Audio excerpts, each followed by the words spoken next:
ধন্যবাদ করি পিতাবা। আজকে আমরা বাক্যে যাচ্ছি পিতা পরমেশ্বর, তোমার বাক্যই পরমেশ্বর পিতা। তুমি বলেছো বাক্যতেই আমি সারা দিই, বাক্যতেই আমি শুনি। বিশ্বাস করি পিতা, আজকে বাক্য থেকে তুমি আমার জীবনের কথা, আমার স্বপ্নের কথা সবকিছু শুনতে চলেছো যিশুর নামেতে পিতা। আজকে যাহা কিছু যাদের যা দরকার পিতাবা, সেটা তুমি তাদের ঠিক সময় দিতে চলেছো যিশুর নামে পিতা। আজকে পিতা আমাদের শান্তি, আমাদের উদ্ধার তুমি আমাদের উপর বর্ষিয়ে দাও যিশুর নামেতে। Amen, hallelujah. যতজন ভাড়ায় আছি ততজন এক কষ্টে জানি যে প্রত্যেক মাসে ওনার এসে জিজ্ঞেস করে আমার ভাড়াটি দাও। কতজনের কাছে এরকম আছে যারা হাত পাতে ভাড়াটি দাও, 2 মাস হয়ে গেছে ভাড়াটি দাও, 7 মাস হয়ে গেছে ভাড়াটি দাও, এখনো দাওনি, তুলে দেবো। হয়তো চিন্তা থাকে তো যে খাই কি না খাই, কিন্তু মাথার উপর ছাদটা যেন বেঁচে থাকে, তার জন্য ভাড়াটি দিয়ে রাখি, মুখটা বন্ধ করে রাখি। আজকে পিতা বলছে কারুর মুখ বন্ধ করতে হবে না যদি নিজেদের আমাদের মন্দির থাকে। আচ্ছা, কতজন চাই আমরা ঈশ্বরের মন্দির করতে? চাই তো আমরা ঈশ্বরের মন্দির করতে? আমরা অন্তর থেকে চাই তো, নাকি আজকেই চাইলাম আর কালকে চাই না? চাই তো যে আমাদের নিজস্ব মন্দির হোক, যেখানে আমরা বসে থাকতে পারবো, যেখানে পবিত্র আত্মা ঘুরতে থাকবে আমাদের মধ্যবর্তী হয়ে, আমরা ওখানে তৃপ্ত নিতে পারবো, সেখানে আমাদের দরকার, সেখানে আমাদের শেল্টার আছে। ঈশ্বরও চায় আমি কেন জায়গায় জায়গায় ভাড়াতে ঘুরি, আমার কেন বাসস্থান নেই, আমি কেন নিজের জায়গায় থাকতে পারবো না? আজকে আমিও থাকতে চাই। পিতার এটাই মূল বক্তব্য, আমিও আজকে নিজের জায়গায় থাকতে চাই। Hallelujah church, hallelujah. আমরা এই বিষয়টিতেও যাব। আমাদের টপিক হচ্ছে হলো মেক প্রিপারেশন ফর টেম্পল। আজকে মন্দিরের জন্য প্রস্তুতি নিন। আজকে আমরা প্রস্তুতি নেওয়া শুরু করি যে আমরা ঈশ্বরের মন্দির তৈরি করব। বলবো আমেন। আজকে মন্দির তৈরি করা মানে এই নয় যে তুমি যে হে জাতি তুমি আমার জাতে চলে এসো। ঈশ্বর চাইনি, ঈশ্বর চেয়েছে হে করুণ সন্তান তুমি আমার কাছে এসছো, তুমি এসে বসো, তোমাকে আমি চোখের জলটি মুছিয়ে দিচ্ছি। হালেলুয়া। আজকে পিতা সেরকমই আজকে বলছে যতজন আমার মন্দির গঠন করতে চায় তারা ইচ্ছুক, মুখে না বলে সে কর্মেও দেখা কামায়। হালেলুয়া। আজকে কর্ম কি? প্রথম কর্ম ঈশ্বরের কাছে সর্বদা প্রার্থনা করা যে ঈশ্বর তোমার মন্দির তৈরি হোক। ঈশ্বরের জন্য উপবাস রাখা। ঈশ্বর তোমার জন্য এতদিন আমি আমার ছেলের জন্য, স্বামীর জন্য, মেয়ের জন্য উপবাস করেছি, লোনের জন্য উপবাস করেছি, আমার খিদের জন্য উপবাস করেছি, কিন্তু আমি তোমার জন্য উপবাস করতে চাই। আমি তোমার জন্য উপবাস করতে চাই। তোমাকেও বলতে চাই যে পিতা আমি তোমার পাশে আছি, মন্দির গঠন অবধি কেন শেষ দিন অবধি তোমার পাশেই থাকবো। হালেলুয়া। আজকে পিতা সেরকম বলছে তুমি আজকে ছোট্ট বিষয়ে যাই। আজকে কতজন এলআইসি করেছে? এখানে এলআইসি আমরা করি।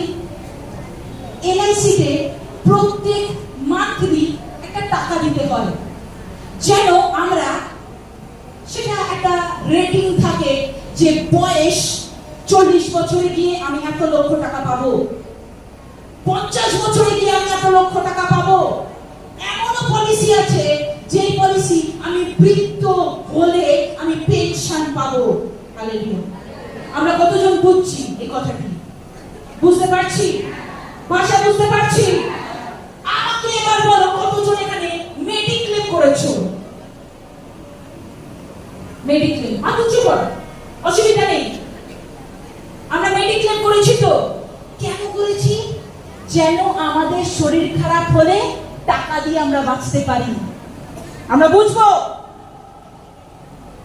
আমাদের যদি শরীর খারাপ হয় তবে যেন আমাদের ওই টাকা টাকা যতদিন যত বছর দিয়েছি তখন যেন আমরা সেই টাকা তুলে আমরা যেন সুস্থ থাকতে পারি। কিন্তু আমরা কিন্তু নলেজেবল, আমরা মাথা খাটিয়ে কিন্তু ওই শরীর খারাপের দিকেই দৌড়াচ্ছি, যে শরীর খারাপ হলেই টাকা পাবো, না হলে মনে হয় টাকা পাবো না। হালেলুয়া। আমরা এমন মেডিক্লেম পলিসি আছে যেটা তুমি ভিআইপি জায়গায় গিয়ে শুয়ে থাকতে পারবে। তখন তো শোয়া, তখন তো আইসিইউ, বেডে পিঙ্ক কালারের চাদর পেতেছে না ভিআইপি রুমে রেখেছে কেউ জানতে পারে না। হালেলুয়া। কিন্তু ঈশ্বর বলছে কি, আমরা প্রত্যেক মাসে মেডিক্লেমে টাকা দিচ্ছি, সেটা সেভ করছি। সেই টাকা আমি কখন পাবো? যখন অসুস্থ হব। কিন্তু আমরা সেটা যদি না ভেবে আমরা যদি এটা ভাবি যে ঈশ্বরের মন্দিরে প্রত্যেক মাসে দেব আমি সুস্থ থাকার জন্য, তাহলে বলবে বেডের দরকার পড়বে না, আমি ওই বেড রেখেছি বসে থেকে প্রার্থনা করার জন্য। Hallelujah, hallelujah. আজকে এটা আমাদের কর্তব্য, এটা আমাদের দায়িত্ব যে আমরা বাজে জায়গায় ইনভেস্ট না করে ঈশ্বরের ভবনে প্রত্যেক মাসে ইনভেস্ট করি, তাহলে ওভারিতে সিস্ট ধরা পড়বে না। আজকে একটা মানুষ পুরো সুস্থ, কিন্তু যখনই তার হাত একটু কেটে গেল কাটারে আর সে হসপিটালে গিয়ে দাঁড়ালো, তাকে ঠেলে একটা রিপোর্ট করে দিল কি সুগার করতে হবে, ক্রিটিন করতে হবে, প্রেসার করতে হবে, তখন দেখলো সবকিছু ধরা পড়ছে। কিন্তু ততদিন যতক্ষণ না কেটেছে হাতটা ততক্ষণ কিন্তু মানুষটি সুস্থ। দেখো ওই কাটা থেকে ধরা পড়েছে sugar, pressure, creatine, liver, heart সবকিছু। কিন্তু ওই কাটাটা কখন পড়ছে হাতে? যখন আমরা ঈশ্বরের থেকে দূরে পালাচ্ছি, তখনই হাতে কেটে যাচ্ছে, তখনই মাথা ফেটে যাচ্ছে। আমরা যদি ঈশ্বরের পাশে বসে থাকি, ঈশ্বরের নামে আরাধনা করি, তাহলে একটা রিপোর্টও নেগেটিভ থাকবে না, সব ভালো হতে চলেছে। Hallelujah, hallelujah. আমরা ছোট্ট বিষয় যাব। বিষয়টি হচ্ছে হলো আমাদের আজকে প্রস্তুতি নেওয়ার দিন। বলো, আমাদের আজকে প্রস্তুতি নেওয়ার দিন। আজকে থেকে আমি ঈশ্বরের রাজ্যের জন্য কর্ম করব। হালেলুয়া। আমি ছোট্ট বিষয় বলি। আমি যখন চাকরি করতাম, আমি একটা নিউজ চ্যানেলে চাকরি করতাম। সেই নিউজ চ্যানেলে চাকরি করার সময় আমি ভেবেছিলাম, আমি প্রথম স্যালারি আমার ছিল, আমি আজকে ওপেন বলছি, 8,000 আমার স্যালারি ছিল। অনলি সির্ফ 8,000 স্যালারি। ওটা আমার ইন্টার্নশিপ ছিল। আমি যখন ইন্টার্নশিপে 8,000 স্যালারি নিয়ে আমি ভাবছি আমি এখন জারাতে যাব ড্রেসটা কিনবো, সেই ড্রেসটা দেখে এসেছি 4,000 টাকা। কিন্তু দেখলাম সেদিন আমাকে স্যালারিটা হাতে দিল না, বস বললো আমার কাল লাগবে। কিন্তু তখন আমি ঈশ্বরকে চিনি। আমি ঈশ্বরকে একটাই বললাম, পিতা আমি অনেক খেটেছি এই বসের জন্য, আমি এই কোম্পানির জন্য প্রচুর খেটেছি, আমি নিউজ প্রচুর বানিয়েছি, পিতা আমাকে, আমি কি কিছুই পাবো না? কাল বলছে দেবে, আমাকে কি দেবে? কারণ এখন যা দুনিয়া হয়ে গেছে, মানুষকে বিশ্বাস করতেই যেন আমাদের অসুবিধা হয়ে পড়েছে। হালেলুয়া। আমি তখন রাতে জেগে আমি প্রার্থনা করি পিতার কাছে আর বলি, পিতা আমাকে যেন কালকে 10 টাকা দেয়, সেই টাকা আমি তোমায় দান করে দেব। যেটা 8,000 আমার স্যালারি ছিল, আমি পরদিন বস আমাকে ডেকে বলছে, আমি তোকে বোনাস দিলাম 2,000 এক্সট্রা, 10,000 এর স্যালারি।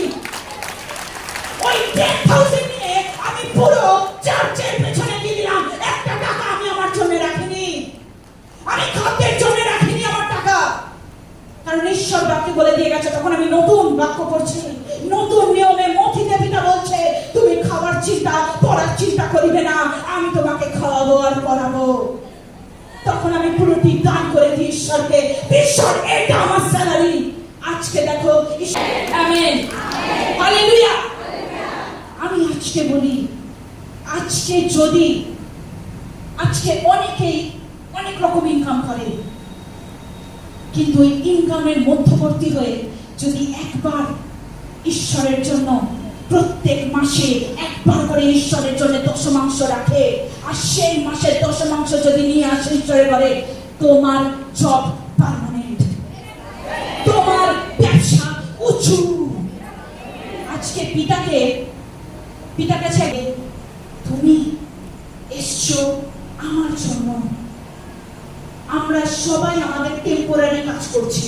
এই যে স্বামী স্ত্রী, আজকে স্ত্রীকেও তো ছেড়ে দিয়ে স্বামী চলে যায়, সেটি ভাবে যে আমি আমার স্ত্রীকে ছেড়ে দিয়ে কোনোদিন যাবো না। একটা স্ত্রীও স্বামীকে ছেড়ে দিয়ে চলে যায়, সে কি ভাবে তার কাছে একটা সন্তান আছে, তাকে আমি ছেড়ে দিয়ে যাবো না। পৃথিবী ছেড়েও তো বেরিয়ে যায়, ভাবে না যে ব্যবসা আছে এই ব্যবসাটাকে চালাবে, সবাই বেরিয়ে চলে যায়। কিন্তু ঈশ্বর কি বলে, আমি আছি তোমাকে দাঁড় করানোর জন্য, আমি শেষ দিন অবধি থাকবো। হালেলুয়া। কারণ কেন দেখবে ঈশ্বর আমায়? কারণ ঈশ্বরকে সব সময় আমরা দেখে এসেছি, ঈশ্বরের মন্দির গঠন করে দিয়ে এসেছি, আমরা বসে আছি। তো আজকে আমরা বলবো যে ঈশ্বর আজকে প্রস্তুতি আমরা নিচ্ছি। ঈশ্বর আজকে আমরা প্রস্তুতি নিচ্ছি। আমি যদি সুইগির ডেলিভারি বয় হয়ে থাকি, সেখান থেকেও আমি তোমার জন্য কিছু রাখবো। আমি যদি কারোর বাড়িতে কাজ করে থাকি, সেখান থেকেও তোমার জন্য কিছু রাখবো। আমি যদি ছোট ব্যবসাদার হয়ে থাকি, সেখান থেকেও আমি তোমার জন্য কিছু রাখবো। ছোট্ট আমরা প্রথম বাক্যে যাব, 1 বংশাবলী 17:2। 1 বংশাবলী 17:2 আমরা পড়ব। নাথন যিশুকে কহিলেন, যাহা কিছু আপনার মনে আছে তাহাই করুন, কেননা ঈশ্বর আপনার সহবর্তী। হালেলুয়া।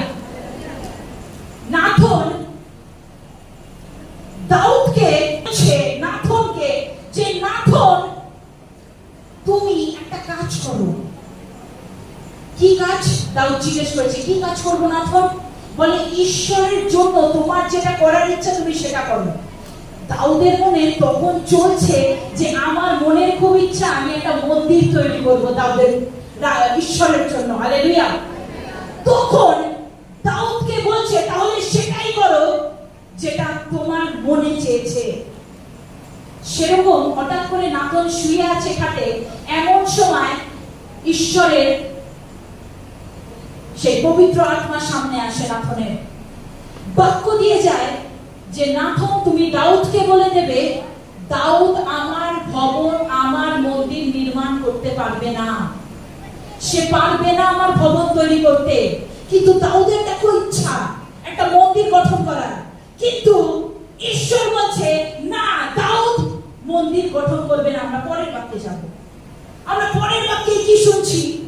11-তে 17:11, আর তোমার দিন সম্পূর্ণ হইলে যখন তোমাকে আপন পিতৃলোকদের নিকটে যাইতে হইবে, তখন আমি তোমার পরে তোমার বংশকে তোমার পুত্রগণের মধ্যে একজনকে স্থাপন করিব। আমরা ঠিক মতো শুনবো। এবং তাহার রাজ্য স্থির করিব, সেই আমার নিমিত্ত এক গৃহ নির্মাণ করিবে, এবং আমি তাহার সিংহাসন চিরস্থায়ী করিব। হালেলুয়া। হালেলুয়া। দাউদের ইচ্ছা ঈশ্বরের মন্দির গঠন করবে, কিন্তু ঈশ্বরের ইচ্ছা দাউদের বংশকে দিয়ে গঠন করাবে। হালেলুয়া। হালেলুয়া। আমরা এখানে কি দেখতে পাচ্ছি?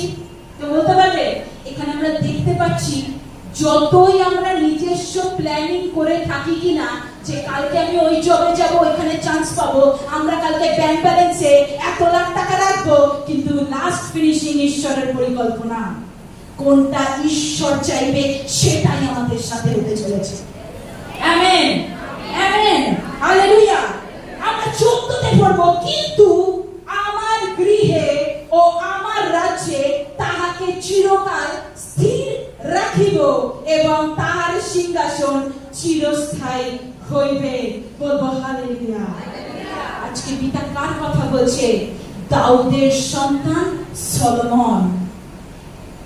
দাউদের ইচ্ছা মন্দির গঠন করার, ঈশ্বরের ইচ্ছা নেই দাউদ গঠন করুক। কেন? কতজনের মনে প্রশ্ন যাচ্ছে কেন দাউদ করতে পারবে না নির্মাণ? কেউ জানে এরকম বিষয় যে দাউদ কেন গঠন করতে পারবে না মন্দির? কেন?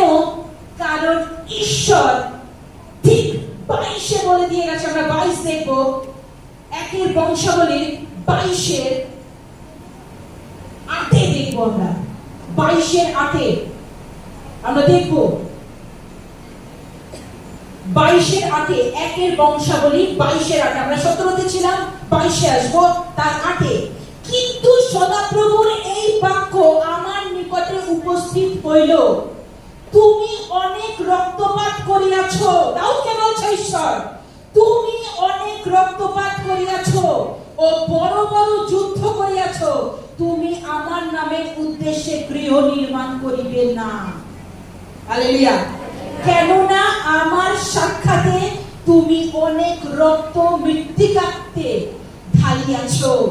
দেখো তোমার এক পুত্র জন্মিবে। হালেলুয়া। আজকে বলো, আমার মধ্যে একটা আশীষ জন্মাবে, আমার মধ্যে একটা অভিষেক জন্মাবে, আমার মধ্যে একটা অনুগ্রহ জন্মাবে, আমার মধ্যে প্রভু যিশুর নাম জন্মাবে, যেন সেই নাম দিয়ে আমি উচ্চ হতে পারি। হালেলুয়া। পিতা কি বলছে?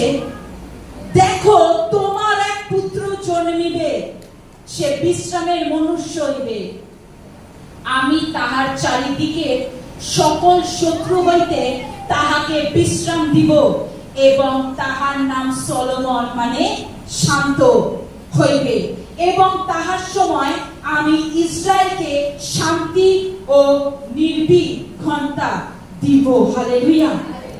আজকে সলোমনকে চুজ কেন করেছে ঈশ্বর? লাস্ট হলো ঈশ্বরের পরিকল্পনা।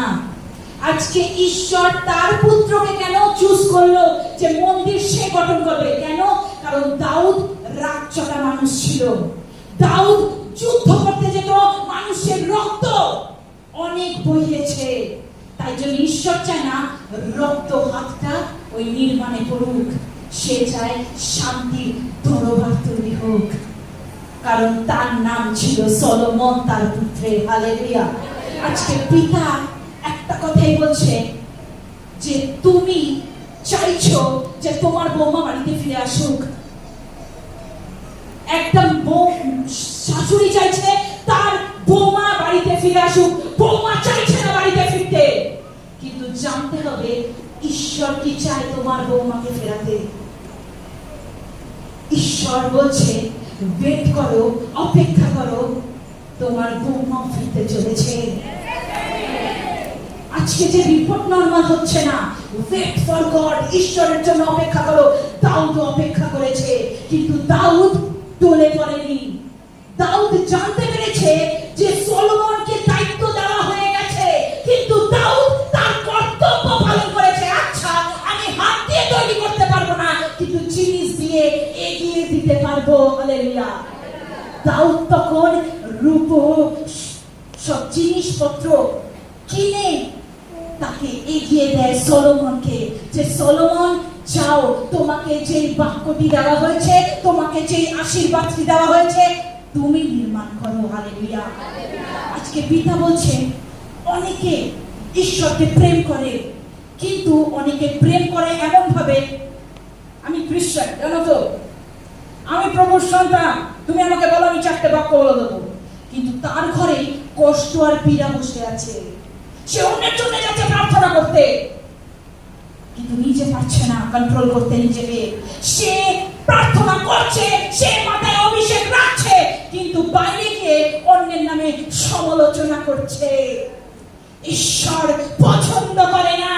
ঈশ্বর is dead against of that peoples. আজকে ঈশ্বর বলছে তুমি যদি আমার পরিকল্পনা আছে তোমার ওভারি থেকে সিস্ট বের করে দেওয়া, আমার পরিকল্পনা আছে তোমাকে বাঁচিয়ে রাখার, কারণ তোমাকে বাঁচালে আমার মন্দির বেঁচে থাকবে। হালেলুয়া। আজকে পিতা সেরকমই বলছে, তোমাকে আমি সুস্থ করতে চাই। আমেন। তোমাকে আমি উদ্ধার করতে চাই। আমেন। আজকে আমরা মাথাকে নত করব, আমরা প্রার্থনায় যাব। যেখানে বসে আছি আমরা বসেই করব প্রার্থনা। ধন্য ধন্যবাদ করি পিতা পরমেশ্বর, আজকে যে বাক্য, আজকে বাক্যটি আমরা মনে করি কি বিষয় কথা বলতে চেয়েছে, যে পিতা মন্দির গঠন করতে হবে আমাদের। আজকে থেকে আমাদের প্রস্তুতি শুরু, যে বাড়ি সেই ভান্ডারটি তোমার হাতে তুলে দেবো, যেন তোমার মন্দির গঠন হতে পারে। আজকে আমি যদি নাও পেরে থাকি, আজকে আমার মেয়েকে দিয়ে আমি করিয়ে নেব তোমার মন্দির গঠন। আজকে আমার সন্তানকে দিয়ে করাবো মন্দির গঠন পিতা, কারণ তুমি দাউদকে পছন্দ না করে তুমি শান্তির সন্তানকে পছন্দ করেছো। আমার মধ্যে শান্তি দাও যেন আমার সন্তান ভালো থাকে, আমার মধ্যে শান্তি দাও যেন আমার স্বামী ভালো থাকে, আমার মধ্যে শান্তি দাও যেন ব্রেন ড্যামেজ কোনোদিন না হয় পিতা। সব সন্তান যেন সুস্থ থাকে, যিশুর নামে চাইছি, আমেন। হালেলুয়া। আমরা যতজন